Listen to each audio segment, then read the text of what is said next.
I am Ferdinand Marcos, and I am the President of the Republic of the Philippines. I stand today on behalf of 110 million Filipinos. Hi everyone, hello universe, it's me again. Shout out sa inyo mga kababayan. But anyway, ayan, today is June 8, 2026. Ngayon mga kababayan, kanina kasi sa Blue Ribbon Committee hearing, no, ni Blue Ribbon Committee Chairman Senator Tulfo under ni Acting Senate President Gatchalian. Aba mga kababayan, napakaganda pakinggan yung napakagaling magpaliwanag ito si Director Matibag at detalyado mga kababayan. Nagulat ako doon. So dahil dyan mga bes, nag-live ako kanina. So ang akin naman gusto kong single kumbaga video in short lang, parang short video lang, pero maganda yung mga sinasabi ni Director Matibag, even the DOJ guys, no. So ibig sabihin itong 18 Marites pala na ito talagang puro kasinungalingan pa rin ginawa nila, no. Gawa-gawang istoryahe. Ang lahat ng kalaban ng mga Duterte, lumalaban sa Duterte, nagkakaroon po ng malita. Di ba? Pero ganun pa man mga kababayan, sabi nga lagi natin, pag ang Diyos kumilos, walang magagawa ang mga gumagawa ng kasalutan sa mundong ito. Ika nga, mas mananaig ang kabutihan kaysa kasamaan. News update pinangakuan.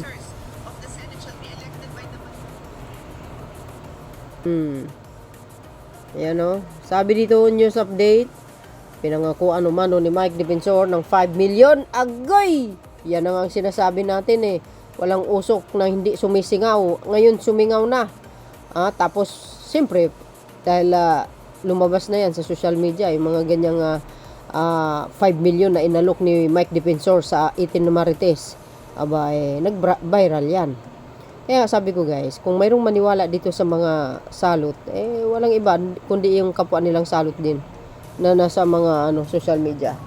Biro mo Defensor ng 5 million ang bawat isang 18 na Marites. Nagpakilang dating tauhan ni Saldico para magbigay ng false testimony.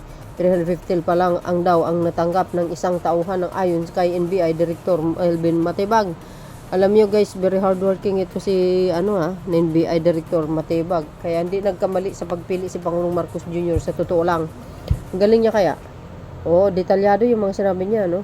Ito kasi kinukuha natin na maiksi. Ayan kung ano-mano ni Mike Defensor ng 5 billion ang bawat isang 18 Marites. Nagpakilalang dating tauhan ni Saldi Coco para magbigay ng false testimony. 350 pa lang daw ang natanggap ng isang tauhan ayon kay NBI Director Melvin Matibag. Agoy, hunger and power. Grabe talaga itong baho ni Mike Defensor, matindi. Pag tinanong mo, todo deny. Pabuti na atim niyang ganitong klaseng gumawa ng kasamaan. Kakahiya, di ba? 5 million ang bawat isa. Tapos pala? 350 pa lang ang tinanggap ng isa. My gosh, pinangakuan kayo. Tapos nananatili kayo dyan. Nako, kumalas na kayo at magsalita. Hayaan nyo na si Defensor at saka si Marco Beta. Pati si 10K. Yan mga kababayan, para kumpleto detalyado, panoorin nyo ng buo itong video na ito ni Director Matibag. Eto na. Kasi lahat po kami dito pwedeng i-fact finding, di ba? Tama naman po, Attorney Melvin. Lahat ng mga pangalang binabanggit, further investigate po ninyo. Kahit congressman yan, senador yan, o kung sino man yan. Well, tama po yun. Kagaya nga po doon sa sinabi namin, Senator, Mr. Chair, hindi kami makapunta doon sa kanilang aligasyon dahil doon mismo sa kanilang isinabit na affidavit at nung kinuha namin sila ng pahayag isa-isa, ayaw naman din pirmahan. So paano po tayo magtutungo doon sa next step na ipapatawag natin yung mga binabanggit nilang pangalan? Okay, Mr. Chair, pwede makasingit with the indulgence of Senator Aquino. Bakit kinakailangan individual affidavit? Hindi ba pwede yung grupo sila? mag-issue ng affidavit? Yun na nga po yung binabanggit namin kasi yung probative value po nito mababa. Kasi ang affidavit po dapat base sa yung karanasan, sa sarili mong recollection. Tapos yung pag-identify. Kung maaalala nyo po, base doon sa binanggit ko na report, base sa natapos na report ng aming fact-finding ng task force namin, hinihingan po sila ng mga additional na ebidensya. Hinihingan sila ng kanya-kanyang pahayag, pero binigyan po namin ng sufisyenteng panahon para magsumite nito para makaproceed po kami to do a fact-finding dun po sa mga binanggit na pangalan po. Okay, dalawa na lamang. So, nakapag-issue na ba ng kanya-kanyang affidavit itong 18 kargador? Have they issued? Kasi sabi niya, pa-iba-ibang statement nila. Yun nga po, sinubject namin sila sa individual question and answer. 5 lang po yung pumirma. Yung 13, pinigilan ni Atty. Balikod na pumirma. Gusto pa nga punitin yung kanila mga naging statement. Ano po. Ngayon, base po, kung tatanungin, enough ba na para mag-imbestiga, hindi po tatayo. Baka mangyari po sa NBI, nagkakaroon kami ng parang fishing expedition para may mga binanggit na pangalan, ay imbestigahan namin. Pero hindi po namin isinasara yung investigasyon. Hanggang ngayon, bukas po yung investigasyon kung meron pong papasok na mga ebidensya na direktang magtuturo o matibay na ebidensya na papasa po doon sa probable cause na tinatawag or reasonable Okay, certainty of yung 5 conviction. po na nag-execute ng affidavit, individually po yun. Individually po. Okay. Ano pong nilalaman ng kanilang affidavit at yun po ba hindi na nagpabago-bago? Yun yung O isa po. pinanindigan nila kung ano yung unang affidavit na in-issue nila sa inyo? Ang malungkot po doon sa mga pumirma, lumalabas 10% lang po talaga yung parang direktang alam nila. And all the others are hearsay. Lagi nilang itinuturo yung kung sino-sinong personalidad po o nakita nila sa group. So ano tawag niyo po sa ganung klaseng affidavit na hearsay lang pala, nanunumpa sila na sa buong katotohanan yun ang pagkakalam nila pero yung pala yung information na yun ay second hand o third hand pala. Ang hindi Binigay po lang sa ako kanila. nagsasabi, ang Korte Suprema na po nagsasabi na yan yung pinakamababang value ng ebidensya po na hindi po titindig na kahit po baka pag dinala namin sa DOJ or sa Ombudsman ay doon pa lang po sa level na yon, hindi na po pumasok yung kaso. Sa halip na po na tumiba yung kaso, doon sa mga binabanggit, halimbawa na meron talagang kinalaman sa anomalya, baka makatulong pa ito para humina po yung kaso na ilalaban po. Okay, nung April 28 po, 2026, isa pong affidavit na in-execute sa Special Action Unit ng NBI, ng isa sa mga kamag-anak ng 18 kargador. Now, ready na ho bang NBI na i-present po yung detalye doon sa affidavit na yon na sinasabi nga pong nakatanggap ng 5 million para sa isang false testimony? Mabuti po na nabanggit nyo yan kasi nangyari nga po yan nung habang nagkakaroon sila ng pagdinig dito, hindi ko alam kung ano pong eksaktong tawag doon, na hawak na po namin yon since April 28 pa. Tapos bumalik pa nga po para ayusin yung kanyang testimonya. Ito po, parang biyenan po niya yung isa sa miyembro ng 18 bodyguards, na sinasabi niya, ang pinangako po na kinumbisi sila na sumama, sa pangako na bibigyan ang bawat isa ng 5 milyon. Pero ang sinabi, hindi naman po nabigay pa yung 5 milyon. Ang una sabi, 700,000. Pero ang kabuuan pa lang pala na nabibigay, 350,000. 500 million each dapat. 5 million po dapat bawat 5 isa. million 5 pesos million. each. Pero hindi na ibigay yung 5 million Wala each. pa po yatang naibibigay. Base po doon sa testimonya nitong manugang nung isa. Magkano lang pong na-release? Sabi po Altogether. doon ito, yung sa personal account po, 350. Sino pong nabigyan ng 250 out of that? Galing po kay Mike Defensor. At siyempre, kasama po si Atty. Balikod. Yung po yung aming pinapalawak pa. Kaya nga po namin Pero sino pong nakatanggap nung 300? yung isang marin po. Isa lang po. Isa pa lang po. So yung Kasi siya lang 17, wala pa. Siya lang po yung may recollection. Okay. Hindi ko po alam yung sa 17. Ibig sabihin po, Mr. Chair, ang recollection po nito, yung sa pag-uusap nilang dalawa ng kanyang biyenan.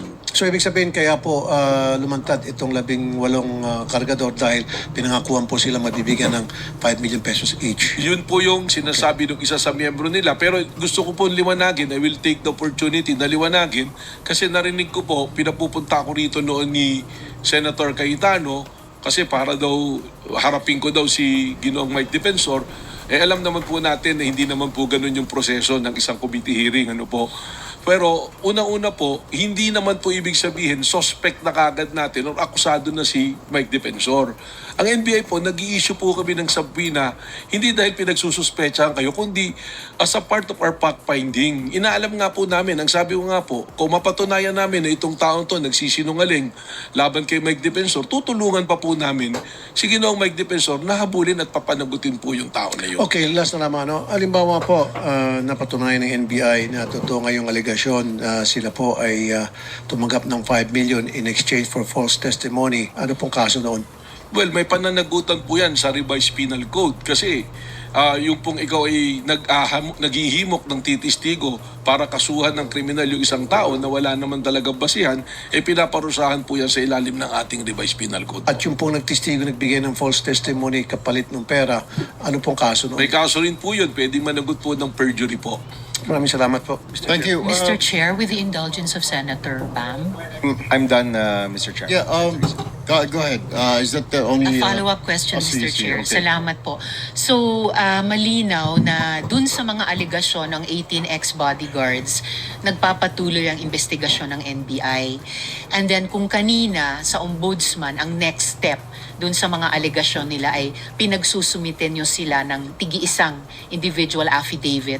Sa DOJ naman po, ano yung next steps ng department dun sa mga aligasyon ng ex-bodyguards? Well, as far as the DOJ is concerned, ma'am, we will work together with the National Bureau of Investigation. Kasi meron po tayong doon sa fact-finding or doon sa case build-up, dapat po magkatuwang yung public prosecutors at saka yung ating law enforcement. No? So, yung sinasabi kanina ni Director, binabaan pa nga daw po nila yung antas ng ebidensya, which is probable cause only. But again, as far as the department is concerned, there is already a higher standard, which is prima facie with reasonable certainty of conviction. Kung dun sa sinasabi ni Director, hindi na lumulusot sa probable cause, with all the more reason, it cannot prosper, not even be accepted by the department. Kasi sa department po ngayon, hindi po common na i-submit o na i-file yung kaso. Automatic, it will be docketed as a criminal case and subject to preliminary investigation. Ang mangyayari po, ito po'y dadaan pa rin sa masusing evaluation para malaman kung sapat na po ba yung ebidensya at kung ito'y sapat na, saka pa lamang po ito aakyat para maging isang kaso, criminal case, which will be subject to PI. Tinitiyak po natin kasi na kung magsasampa tayo ng kaso ngayon, hindi lang yung for the sake of filing it, but one which will really be able to withstand the rigors of trial kung darating po tayo sa punto na yon. So, if that is the case, sa malamang at sa malamang ho, kung sa probable cause hindi lulusot, sa malamang ho, pag sa evaluation pa lang, baka hindi po makalusot sa department yan. All right. Salamat, Mr. Chair. Gusto ko lang i-make of record na na-appreciate ko po yung efforts ng DOJ, ang Office of the Ombudsman at saka NBI, lalo na yung huling sinabi ni Prosecutor General Fadulion, may certain liberality na sinusubukang gamitin and yet hinahanda ng maayos kung anumang mga kaso para talagang ang maging resulta ay mahanap po yung katotohanan. And I hope everyone around the table and even those na hindi dumalo sa table ay na-appreciate po yung effort na ganoon. Salamat, Mr. Chair. Thank you. Just this is directed to Attorney Matibag, Director of the NBI. Meron ho kayong mga nasabi sa media na merong informant. No? Actually, tutuloy ko lang po yung tanong ni Senator Raffy na meron kayong informant na nagsabi na si Mike Defensor ay nag-offer ng 5 million pesos dito sa 18 bodyguards. Can you give us a narration of that, no? And base sa inyong statement, meron din sinumpaang salaysay ito, no? Meron po kasi kaming, sa NBI po, we function na meron pong mga tinatawag kaming all of our assets na nag-gather po ng mga intelligence report yan. So, he came across dito po sa parang, hindi po son-in-law talaga, but he is a partner of the daughter nung isa sa mga, sa 18 na bodyguards. I think siguro for purposes na mas malinaw, pwede ko na rin sigurong banggitin yung pangalan. Total, napadala naman na siya ng Actually, tatanong ko nga ano yung pangalan niya. Si Anselmo Taberdo po, yung isa sa Marines, na yung may anak siya, at partner niya po itong nakausap ng ating mga ahente. At nagpahayag po siya ng malayang pahayag, recorded din po ito, nung April 28. And I will also submit yung pong parang salaysay niya na kanyang pinirmahan, malayang pinirmahan, na ang sinasabi po rito sa salaysay na itong si Anselmo Taberdo ay isa sa mga doon sa 18 na in-approach ng grupo ni Mike Defensor at pinangakuan ng 5 milyong piso kapalit ng pagsasalita. Ang sinabi, malinaw pa nga po, sinabi mag-a-appear sa media at magkakaroon ng testimonya. So, doon po ang pangako 5 milyon at kaya po binabanggit niya to, personal sa kanya, sinabi niya na silang magka-partner, may anak po silang isa, ay pinangakuan ng 500,000 para makapagnegosyo sila. So, ngayon, nung tinatanong yung 500,000, doon po naikwento na ang naibibigay pa lang daw ay 700,000 pero eventually, bumalik po siya nung May 6 sa aming pong tanggapan para magdagdag pa ng kanyang testimonya at nilinaw niya na hindi pa pala nabibigay talaga yung 700,000, 350,000 pa lang yung nabigay at utay-utay pa po itong naibigay. So, nung pong magkakaroon ng sila na nagpatawag dito nung June na yung parang pagdinig po nila rito, we contact itong person na ito to validate ulit. At katunayan, sinusurveillance at sinusundan pa rin naman po namin siya. Kasi nga po, kaukibat nito, nagpadala lang kami ng subpoena kay Mike Defensor at kun po kay Anselmo Taberdo para magbigay linaw po dito sa testimonya nitong tao na ito. Yun po yung sinasabi natin, Mr. Chair, na lahat po ng papasok na ebidensya sa amin sa NBI ay binibigyang halaga namin at amin pong sinusundan. Director, can you state the name of this informant? Is it possible na sabihin yung kanyang pangalan? Well, pangalan po niya ay si Brent Tragasa. Siya ay 28 years old. Fred Ragasa. Opo, Brent po. And pwede rin po ba siyang dalhin dito para magbigay ng personal Yun po ang testimony? pinapabalidate namin kung kasi tinatawag ang huling pakikipag-usap ko sa aming mga investigador ay tinatawagan siya ngayon ito ni Anselmo Taberdo. Is he willing to come here to give his testimony? Ialamin po namin, yun po yung tanong namin dahil nung po siya ay kinuha na namin ulit ng testimonya, mukhang sumasabay na tinatawagan sa bigla po ng grupo Ano na ang motibo naman itong taong to? No? Gusto kong malaman bakit siya biglang nagbigay ng ganitong information considering na parang son-in-law siya. Tinitingnan po namin, base sa kwento niya, mukhang meron ng diferensya yung magka-partner at siya ngayon yung may dala dun sa anak niya. So parang may personal reason po na tungkol dun sa kanilang relasyon. At maaaring yung isang dahilan ay pinag-iisipan, hindi dumating yung talagang pangako na 500,000 bilang parte dun sa makukuha dapat na 5 milyong piso.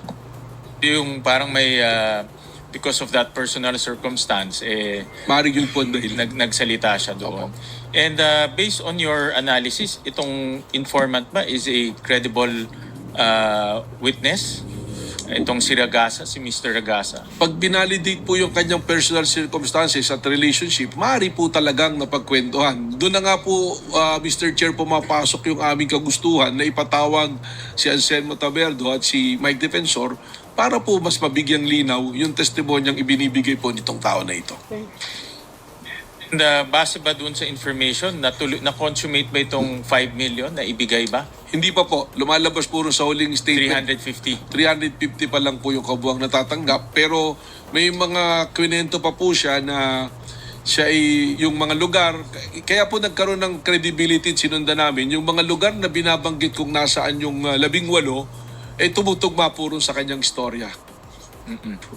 And nasaan na itong taong to? Is he under NBI custody? Wala po sa aming kustodiya pero alam po namin kung saan siya nakatira. Dati pong nasa Taguig, lumipat po ng tirahan at amin po siyang minamanmanan po. Okay. Naka-surveillance po. And then, gusto ko lang ho rin matanong, itong informant na ito,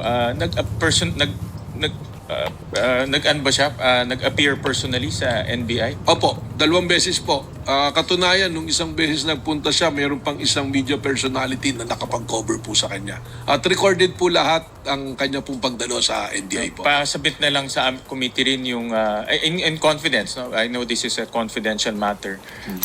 For the pasabit na lang sa amin yung video as well as yung transcripts ng interview We'll comply po, Mr. para Chair. we can look at it. And then balikan ko lang kanina yung inyong presentation, Director, no? Based on your analysis, doon sa mga sinumpaang salaysay nung 18 bodyguards, anong analysis nyo, no? Bottom line, no? Kasi nakita ko marami kayong standards na sinusundan. Opo. And these are legal standards na ayon sa batas. But based on your analysis, ano ang itong kanilang mga sinumpaang salaysay, ano ang inyong analysis dito? Well, unang-una po, yung pinagsamang sinumpaang salaysay nila na isinumiti sa ombudsman, medyo marami pong kaduda-duda. Sabi ko nga, kung meron pong katotohanan doon at hindi base sa hearsay, mga 10 to 20%, malaki na po yung 20%. At nung breakdown pa po namin ito at tanungin isa-isa yung 18, lalo pong napagtiba yung aming pananaw na ito ay hindi namin maaaring magamit para magsampa ng kaso doon sa mga taong nabanggit. At higit pa po dyan, lumalabas na talagang mukhang sinulat at kinotes, corroborated po yung pagsusulat nitong pinagsamang sinumpang salaysay. In addition to this, tinignan po namin yung mga pronouncement sa media, sa social media, yung unang mga lumabas na pinagsamang sinumpang salaysay, marami pong inconsistency masyado na magiging problema po pag amin pong inakyat sa prosecution at pati na rin po sa korte kung ito ay tatayo. And kung ganon, meron bang violation of the law na ginawa itong mga taong ito? Sa Dahil ngayon- meron silang sinumpaang salaysay. Pumunta ba sila sa NBI to personally give the statement, or meron ba silang personal narration sa NBI? Sinumpi na po namin sila, pumunta po sila. Yung una, ayaw nilang magbigay ng pahayag. So binigyan po namin ng pangalawang pagkakataon. Kasama po sa sinumpi na dyan nga sila, yung mga may kinalaman, si Bishop Efren Tendero, si Mike Defensor, yung asawa po ni Mike Defensor, mga ilang personalities po. Pero hindi po nagbigay ng testimonya yung iba. Nung bumalik po sila, Ilan po nagbigay ng testimony? yung pong 18, nagbigay po ng testimonya nila, pero doon po sa 18, 5 lamang po ang pumirma, Mr. Chair. Yung 13 po, pinigilan ni Attorney Balicod na pirmahan at gusto niya ay kanya munang reviewin yung naging mga statement ng 18. Nagkaroon pa nga po ng insidente na gustong punitin ni Attorney Balicod yung mga testimonya ng mga 18 bodyguards na hindi naman po natin pinayagan. Kaya meron po kaming hawak na 5 yung interview po. Alam niyo po yung parang blatter na question and answer na pirmahan po nung 5, yung 13 hindi na po pumirma. I would assume na kung buuin loob mo magbigay ng testimonya, pupunta ka doon, magbigay ka testimonya, permahan mo. Tama po yan, Mr. How Chair. come mayroon pang commotion and drama na nangyari na may pupunitin at hindi pumirma lahat? Marami pong drama nangyari. Yung unang patawag pa lang, Actually, nung unang patawag pa lang po, mas mahaba pa yung naging salita ni Mike Defensor at ng kanyang abogado sa media ng NBI kaysa po makipag-usap ng maayos sa aming mga investigador. At illegally, binidyo capture nila yung pag-iimbestiga tapos inilabas nila sa media. So may mga behavior po na ganun, pero ang naging instruction po natin doon sa ating mga investigador is to exercise maximum tolerance kasi alam naman po natin parang politically high profile itong kaso na ito, kaya atin pong iningatan hanggang sa nung nagbigay na po sila ng pahayag nila at ayaw namang pirmahan. Kaya ang hirap din pong gamitin. Tama po, pero meron din po kaming recording, lahat po ng proceedings, siningi namin ng kanilang consent na amin pong i-video record yung buong proceedings at meron po tayo noon.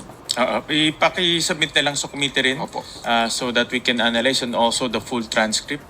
para rin mabasa namin at ma-analyze namin dito. Yes, Mr. And my last question, Mr. Chairman, before I go to any round 2, based on your analysis, kung 5 lang ang pumerma, base sa inyong testimonya ngayon, can we take the entire testimonies? Kasi sinabi nyo 10%, no? Yung masasabing direct information, the 90% hindi. Opo. No? So ano ang analysis ng NBA on this entire testimony or testimonies? Ang mahirap po yung 10% na totoo naging empleyado. Halimbawa po, yung totoo naging empleyado sila ni Saldico na tapos totoo po na sila na-assign kung kani-kanino. Totoo po na dating Marines yung iba. Yung po yung mga totoo ron, totoong kakilala nila siguro yung ibang tao. Pero yung mismong aligasyon na po ng nangyaring krimen na nag-deliver sila ng pera directly, yun po dapat yung alam nila. Hindi po nila alam kung talagang yung laman ng maleta ay pera. Meron pa nga pong isa doon sa pumirma, yung sinabidad, binanggit ko po kanina. Tinanong siyang direkta nung nag-iimbestiga, kung ano yung diniliver niya maleta, ang sagot niya, wala. Pero pag pinagsama-sama po, yung pong pinagsamang salaysay, magmumukhang maganda yung istorya at paniniwalaan, pwedeng paniwalaan for purposes other than prosecuting or going after dun sa mga nagkamali, mukhang hindi po titindig. Binanggit nga po kanina ni PJ Padulyon na binaba na namin yung standard to probable cause. Hindi pa rin po lulusot Hindi pa rin po papasok sa probable cause. Kasi gusto lang nga po naming makita na maimbestigahan yung mga binanggit na tao na gusto rin po naming ipatawag. Ang problema po namin, Mr. Chair, pag ipinatawag namin base ron sa kanilang inilatag na joint affidavit na yun, baka po mukhang nagpipishing expedition kami at kami naman po ang papanagutin ng mga taong aming ipinapatawag po. Thank you, Mr. Chairman. Maraming salamat, Acting Senate President Gatchalian. Senator JV, it's your turn. Thank you, Mr. Chair. Before we move on to another topic, siguro nabanggit kanina. So yun mga kababayan, narinig nyo yung tinanong ni acting SP kumbaga. So yun mga kababayan, narinig nyo yung tinanong ni acting Senate President Gatchalian base dito sa mga 18 Marites. Dinig na dinig nyo, ano? O ngayon, anong masasabi nyo? Di istoryahe. Ganun lang naman talaga yun. Diba? Madali nang gumawa ng istoryahe pero hindi kayang patunayan. Yung mga bawat salaysay nila, dapat sa bawat salaysay nila, may ebidensya na pinapakita na saan banda ba talaga, anong oras. Biro nyo, pinagbibintangan mo ang Pangulo, yung anak niya pa, tsaka ibang taong kumakalamat sa Duterte. Wow, di napaghalata sila na talagang motibo nila ang manira sa mamayang Pilipino. Kaso lang, ang problema kasi, mayroon tayong batas na naglilitis at nagtatanong dito sa mga to. So, nakikita ng taong bayan yan. Ngayon, pag nakita ng taong bayan, alam ng taong bayan kung sino nagtatrabaho, sino po ang tamad. You see, kaya, alam nyo guys, bilib ako dito kay Director Matibag, masipag, no? Magaling. Kaya nga talagang in-appoint ni Pangulong Marcos Jr. yan. Kaya magaling siya. So yun mga best, kayo na pong balang humusga. Even though mayroon tayong sariling video na nag-live ako. But siyempre gusto ko lang ipaiksiin para mai-upload sa ibang platform. So follow me and likes, push the button bell para lagi kang update sa mga video. Bye bye bye. God bless Philippines. There's more guys. Bye.